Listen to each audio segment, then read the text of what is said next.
Spring is upon us, camping season is here, and it's time to get our camper ready for our first trip of the year, this Memorial Day weekend coming up. And what we need to do is we need to de-winterize our travel trailer. Now that involves a bunch of different steps, so make sure to stick through to the end of the video. I have all of those steps and some cool tips and tricks to make sure this process is super easy and saves you some money so you don't have to bring it somewhere to have someone else do it. Let's get into it.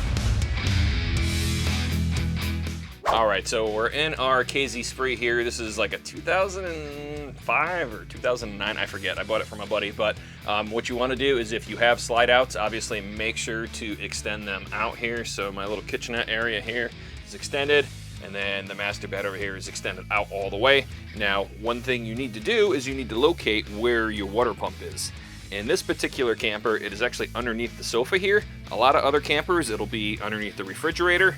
My heating unit's actually under there, but it'll vary depending on the make and model of your camper. So that's one of the first steps. I want to show you a quick trick if you have your camper already powered up to locate your water pump if you don't already know where it is. If you come over to your water pump switch and turn it on, I can actually hear the sound coming out from where the tripod is. And that's underneath the sofa there. So we need to remove this front panel here, and that gives us access to our water pump and our water heater. Now, one other thing, if you took your battery out for the winter, now's a good time to put that battery back in. Make sure your connections are nice and clean and tight. If you have a disconnect like this, make sure you turn it back on. Now, some things you're gonna need are some bleach, a measuring cup. If you have a water filter, you want to use that to fill up your holding tank for your water. If you're running your pressure off your house like I am, you're going to need a pressure regulator because my pressure here is about 90 psi. You need to locate your freshwater connection for city water and your holding tank. So we're going to pull our holding tank cap off. We'll just set that right here for now. We're going to take our hose with our water filter on it.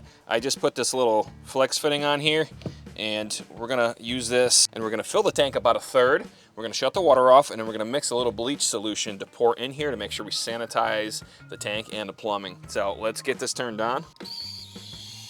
Now this is filling up. This is about a 30-gallon tank in this camper, so we can use the gauge in the camper to determine our actual water level because I don't know how much is coming out of here. For the bleach solution, you want to use about a 1/4 cup for every 15 gallons. So since we have a 30-gallon tank in here, we're going to use a 1/2 cup of bleach. And then what we want to do is instead of just pouring the bleach directly in here, we're going to take a gallon jug, an empty gallon jug. We're going to pour the bleach in that gallon jug. We're going to add some water to that, mix it around, and then we can use a funnel to add it to this, and then we'll top it off with the other 2/3 of water. So if we go over to our fresh button, I have about a third in there right now. So I'm gonna go shut the water off. We'll mix our bleach solution and pour that in. We have our jug of water here. I filled it out probably about 3/4, and like I mentioned, for every 15 gallons of holding tank capacity that you have, you wanna add about a 1/4 cup of bleach. So we have 30, we're gonna add 1/2 cup. Careful not to splash this in your face or in your eyes. We're gonna add that to our gallon here. And this is just so it's diluted a little bit before we go to actually pour it in. And then we'll just take this, we'll mix this around, and then we'll use a funnel to put it into the holding tank. Cheesy little funnel. If you have a bigger one, it'd be better. We're just gonna pour this bleach solution into our holding tank, but we wanna dilute this so we're just not pouring straight bleach in here. Yeah, you're pouring water on top of it, and it'd probably be okay, but this only takes a few extra minutes. And then once we empty this gallon jug in here, we're gonna top off the tank the rest of the way. Now, what this bleach is gonna do, this bleach is gonna basically sanitize any bacteria that's been kind of breeding in the water system over the winter or in the spring, you know, while you're off season, not using the camper. It's kind of imperative that you do this step when you're getting your camper ready for the season. So we're gonna get our hose again, and we're gonna top this off the rest of the way. So in the meantime, while this water is filling, we're gonna actually remove this front panel here so we can get to our water pump and water heater. These are Phillips. Your camper may be totally different. They may be Torx, Phillips, flathead, who knows. This front panel comes right off here, just like this. And inside of here, you can see our water pump right here. And here is my missing Phillips bit from last year that I couldn't find. Nice. And our water heater. So I'm going to show you the valving on the water heater and what you need to do to de-winterize this and get this ready to actually pump water into the system. On the back side of your water heater, there's normally 1 or 2 valves for the bypass.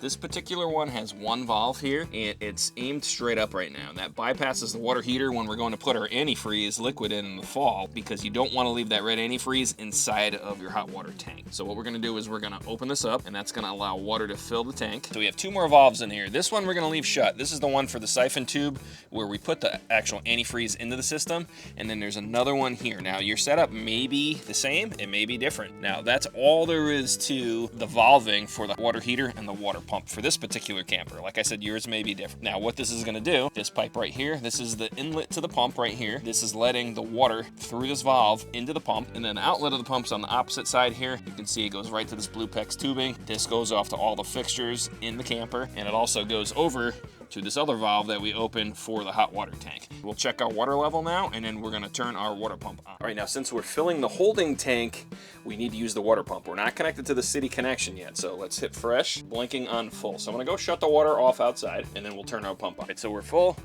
We're just gonna pull this off, put it to the side, and we'll put our cap back on. We're gonna leave the hot water heater off. I actually have the gas still off for the camper, but we're gonna turn the pump on, and you will hear the pump run. That telltale water pump sound that most campers have. This is gonna run until this builds up enough pressure to pressurize the system. One thing you can do is crack that. That'll get some of the air out of the system and allow this to pump up the rest of the way. Now the water pump shut off, that means the system's up to pressure, and what we want to do is we want to go to each fixture, including the toilet, kitchen sink, bathroom sink, and any outdoor showers or quick connects that you have, and make sure that we flush the red antifreeze out of the system. And it's okay to just flush that directly into the drain. So we're going to start with our kitchen sink first. We're going to bleed off the cold and hot side.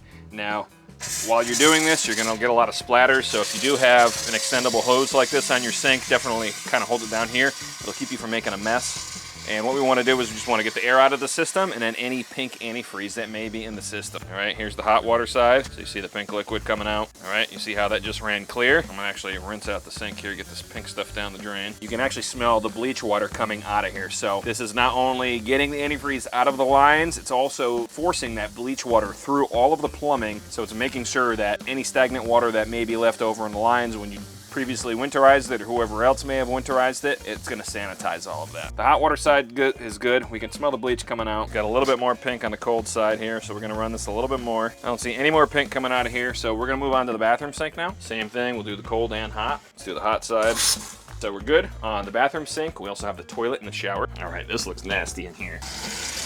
All the toilets are different. This is a Thetford, and it has the little pull handle on the back side here. They all operate just about the same. And we're gonna give this thing a little scrub here while we're in here because it looks absolutely disgusting. And actually, this bleach should help. All right, so we can do the cold and hot on our tub first.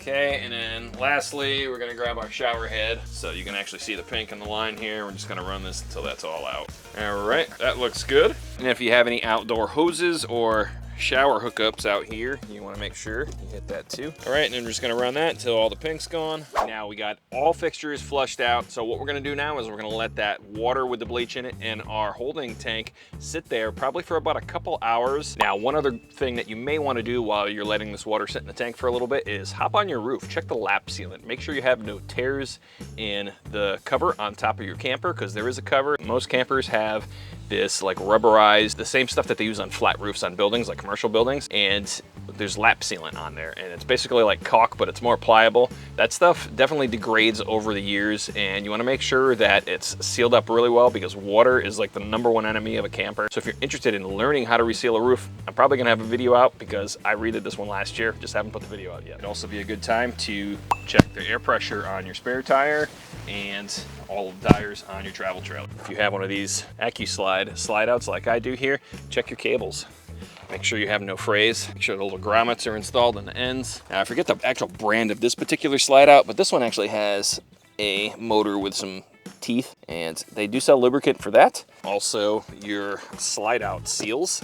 They do sell seal conditioner that you can spray or wipe onto those seals, so check those out. If you're like me, I normally take all of my liquids, sprays, you know, any kind of maintenance items that I use for the camper, toilet sanitizer, stuff like that, and I bring it in the house, throw it in the basement for the winter, so that stuff doesn't freeze up and crack and make a mess in the camper. So make sure you put all that stuff back in your camper before you go on your trip, so you don't get there and you're like, oh man, I forgot something. What we're gonna do now is we're gonna turn our water on to our city water connection, and we're gonna run some of that through the system too. And that will just make sure that this line going into all the rest of the plumbing gets flushed out. All right, we have our city water on now. We're gonna shut our pump off, and what we're gonna do is just we're gonna go through all of the items again, bleed them all out. Same thing in here again, toilet, and we'll get our kitchen sink again, and we'll get our outdoor shower, a good time to just go through, you know, check things on your camper. Got all these accessory lights outside.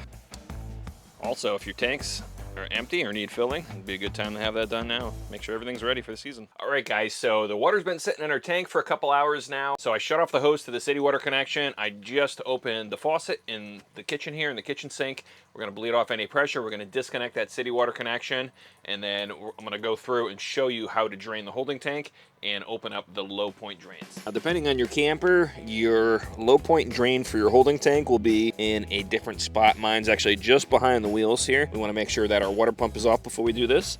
And this is gonna take quite a while to drain because it is about 30 gallons, like I mentioned earlier. Okay, now our low point drains are actually very close to where our gray and black water discharge is. You can see them right here. So we're gonna open up both of those.